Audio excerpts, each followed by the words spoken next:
Bon dia, el meu nom és Míriam Campo i Nereu i a continuació vaig a parlar d'una sèrie de recursos que vaig utilitzar al llarg de la meva vida escolar o bé que com futura docent jo utilitzaria dins d'una aula.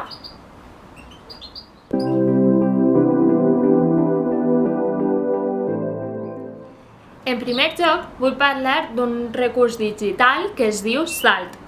Salt és un traductor online on tu poses la paraula o el text que vols traduir i en una quantitat de temps molt petita aquesta pàgina t'ho tradueix.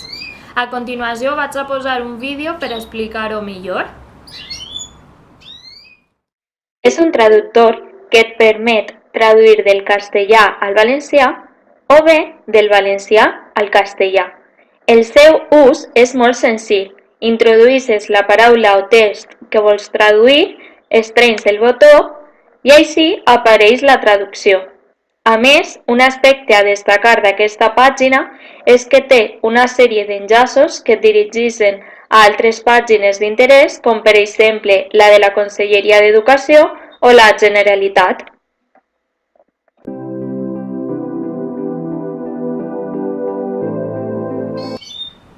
Amb el pas del temps, aquest recurs ha anat evolucionant i ha passat a cridar-se Salt.uso.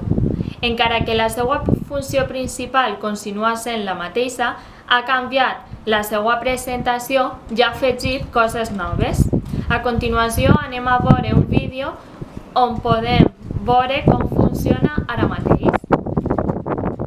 Com podem veure, es tracta d'una pàgina amb un estil molt més minimalista.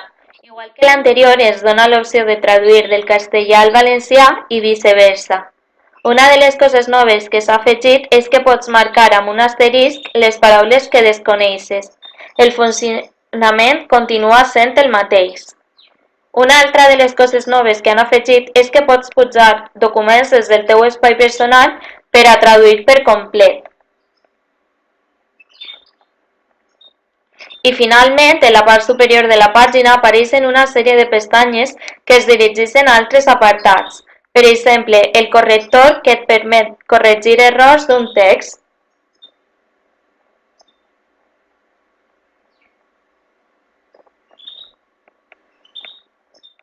Per altra banda, els criteris de l'administració, on apareix un enllaç que et dirigeix a la pàgina principal, l'apartat de gramàtic, el qual ofereix ajuda per a elaborar textos, i per últim un diccionari que va ser el següent recurs del qual parlaré.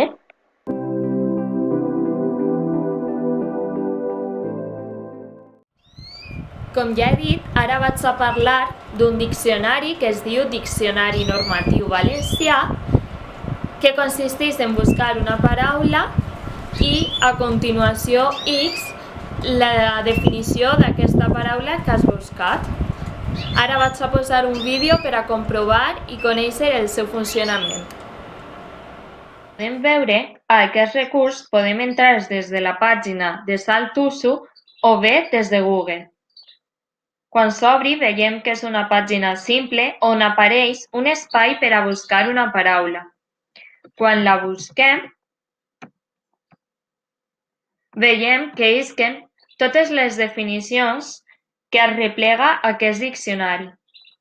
A més, veiem que podem realitzar una consulta simple com la que acabem de fer o bé una consulta avançada, en la que ens demana una sèrie de característiques de la nostra paraula per afinar aquesta búsqueda. Per exemple, si busquem la paraula os i posem dins de l'àrea temàtica l'anatomia, quan li donem a buscar, ens isquen totes les definicions dins d'aquesta temàtica. Aquests van ser els materials digitals o recursos materials que jo vaig utilitzar al llarg de la meva vida escolar, és a dir, al col·legi o bé ara a la universitat, i a més també vaig utilitzar el diccionari Caramull de tota la vida. Per altra banda, vull parlar dels materials digitals i no digitals que jo utilitzaria per ensenyar als meus alumnes o que jo utilitzaria dins de la meva aula.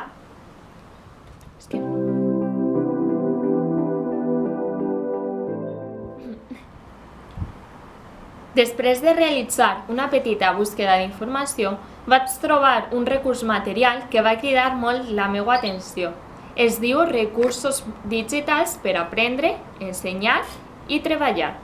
La veritat és que és una pàgina que ha cridat molt la meva atenció perquè és molt visual, té molts colors, és molt cridanera i pense que és una bona metodologia per a treballar amb els nostres alumnes. És un recurs que pot dar suport al llibre de text i que pot agradar i cridar l'atenció dels nostres alumnes. A continuació vaig a posar un vídeo explicant com funciona i què podem trobar en aquesta pàgina. Comentat, és una pàgina molt visual, amb molts colors i cridanera. Vegem que divideix els recursos en 4 apartats: educació infantil, cicle inicial, cicle mitjà i cicle superior i, per últim, els generals. Dins de cada apartat se subdivideix en una sèrie de subapartats en els que cada un està dedicat a una assignatura. Per exemple, si entrem en l'apartat de cicle inicial i al seu torn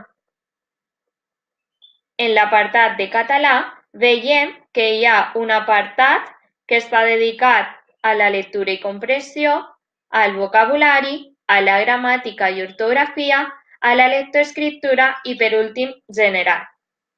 Dins de cada un d'ells hi ha diferents activitats. Per exemple, anem a entrar a vocabulari.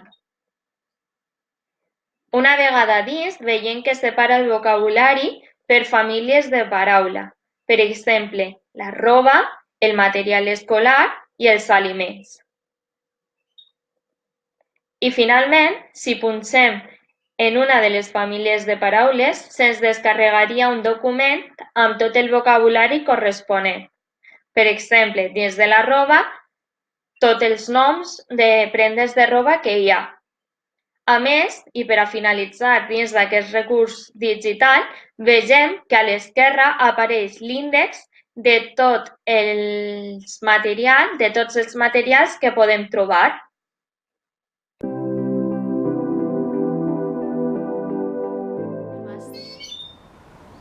A continuació, vaig a parlar d'un recurs digital que he trobat dins d'una pàgina on apareixien molts recursos i aquest va ser el que més va cridar la meva atenció. Aquest recurs es diu La Motxilla.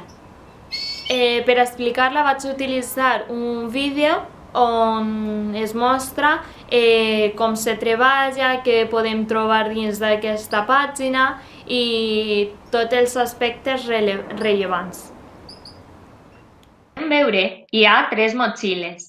La primera conté materials per a alumnes de tercer d'educació infantil fins segon de primària. La segona, materials per a alumnes de tercer fins a sisè de primària. I l'última està dedicada per a l'àrea d'anglès per a totes les edats.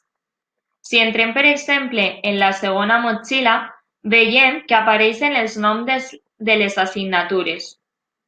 A continuació anem a entrar a català, on veiem que apareixen els diferents subapartats.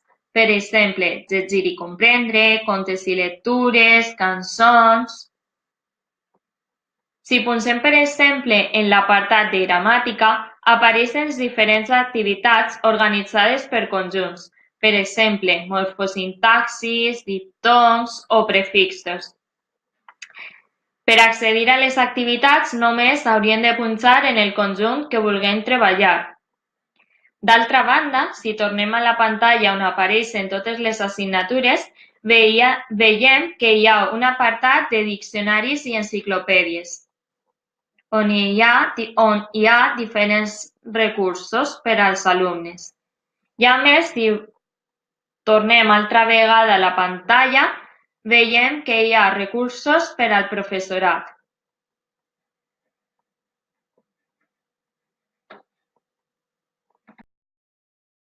Aquesta és la pàgina on he trobat el recurs de la motxilla, però a més hi ha 19 webs més de recursos educatius que són molt interessants i que probablement en la meva etapa com a mestra utilitzaria. Així podem veure els noms de els diferents recursos educatius i per a accedir a uns d'ells només has de punxar sobre el seu nom. Per últim, aclarir que tots els recursos digitals que jo he mencionat al llarg del vídeo són recursos que jo utilitzaria dins de la meva classe i que, comptant amb la meva experiència personal dels dos primers, jo continuaria usant-los. I a més, incorporaria els altres dos que he mencionat, així com la resta de noms de recursos digitals que he mencionat en l'últim vídeo. I res més que afegir. Aquesta ha sigut la meva presentació i res més. Adeu!